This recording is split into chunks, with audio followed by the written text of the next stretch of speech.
Japan and the Philippines, bypassing China, unilaterally initiated so-called maritime boundary delimitation negotiations, which seriously violate international law, including the UN Convention on the Law of the Sea, and the basic norms of international relations, and severely infringe upon China's maritime rights and interests. China will never allow this. Both sides of the Taiwan Strait belong to one China.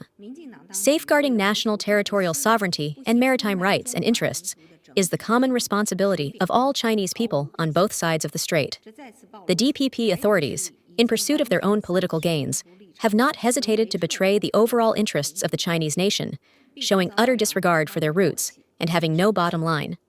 This once again exposes that the Taiwan Independence Forces have completely lost their national stance and have become utter national traitors, which will inevitably be spurned by compatriots on both sides of the Taiwan Strait and subject to historical reckoning. This Philippine defense minister has repeatedly made fallacious statements about China.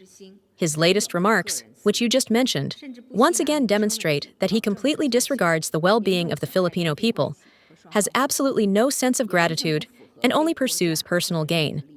He even goes so far as to use livelihood issues for political grandstanding, seriously damaging China-Philippines relations and mutual trust, and is completely contrary to the interests of the Philippine nation and people. The Philippines should seriously reflect on this. If such a person is allowed to act with impunity, how can China continue to provide the Philippines with supplies and assistance?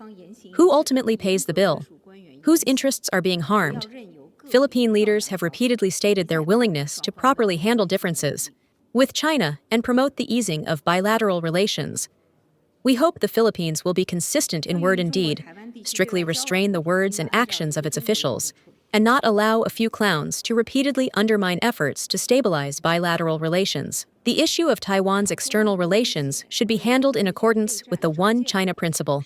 Hyping up external threats to justify military buildup and preparedness is a common tactic of Japanese militarism.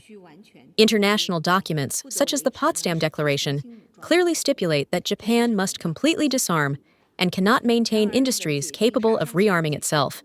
This is Japan's international legal obligation.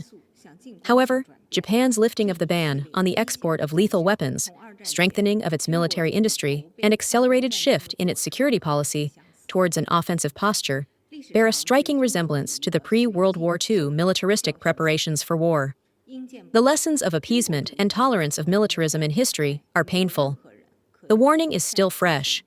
Once the Pandora's box of militarism is opened, no one can remain unscathed.